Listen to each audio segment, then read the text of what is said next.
అందరికీ నమస్కారం. నా పేరు లక్ష్మీనారాయణ. మీరు చూస్తున్నది మనపల్లె ఫార్మ్స్ యూట్యూబ్ ఛానల్. ఆంధ్రప్రదేశ్ రాష్ట్రంలో ముఖ్యంగా నెల్లూరు జిల్లా ప్రాంతంలో ప్రస్తుతం ఎవరైతే మెట్ట పొలాల్లో పంటలు వేసినటువంటి రైతులున్నారో మీ అందరికీ కూడా ఇది ఒక శుభవార్తగా చెప్పొచ్చు. ఎందుకంటే మెట్ట పొలాల్లో ప్రస్తుతం పంటలు వేసి వాటికి బోర్వెల్స్ ద్వారా నీరు అందించడం అనేది చాలా కష్టంతో కూడుకున్నటువంటి పరిస్థితి రైతులకి. కాబట్టి ప్రస్తుతం అలాంటి రైతులకి ఇది శుభవార్తగా నేను చెప్తున్నాను.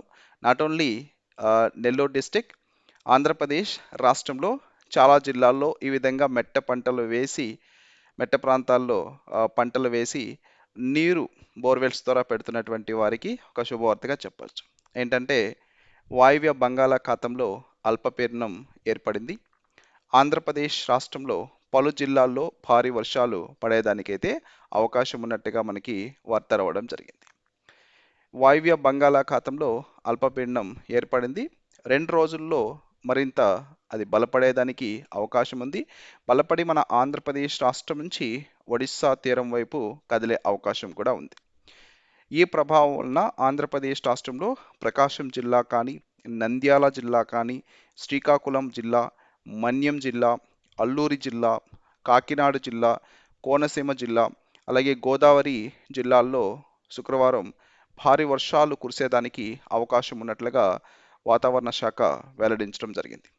వీటితో పాటుగా ఆంధ్రప్రదేశ్ రాష్ట్రంలో ఏలూరు జిల్లా, కృష్ణా జిల్లా, ఎన్టీఆర్ జిల్లా, గుంటూరు జిల్లా, నెల్లూరు జిల్లా, తిరుపతి జిల్లా, విజయనగరం జిల్లాల్లో కూడా మోస్తరు నుంచి భారీ వర్షాలు కురిసేదానికి అవకాశం ఉందండి. కర్నూలు, విశాఖపట్నం, అనకాపల్లి, అనంతపురం, సత్యసాయి జిల్లా, వైఎస్ఆర్ జిల్లా, అన్నమయ్య జిల్లా, చిత్తూరు జిల్లాల్లో తేలికపాటి నుంచి మోస్తరు వర్షాలు కురిసేదానికి అవకాశం ఉంది.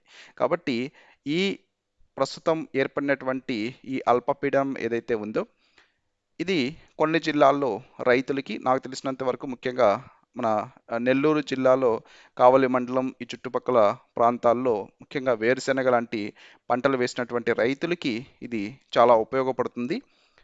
అలాగే మీరు మీ జిల్లాల్లో ఏదైనా పంటలు వేసినట్లయితే ఆ పంటలకి ఈ వర్షం వలన నష్టం ఉందా లేకుంటే లాభం ఉందా అనేటువంటిది తప్పనిసరిగా వీడియో కింద కమెంట్ సెక్షన్లో తెలియచేయండి.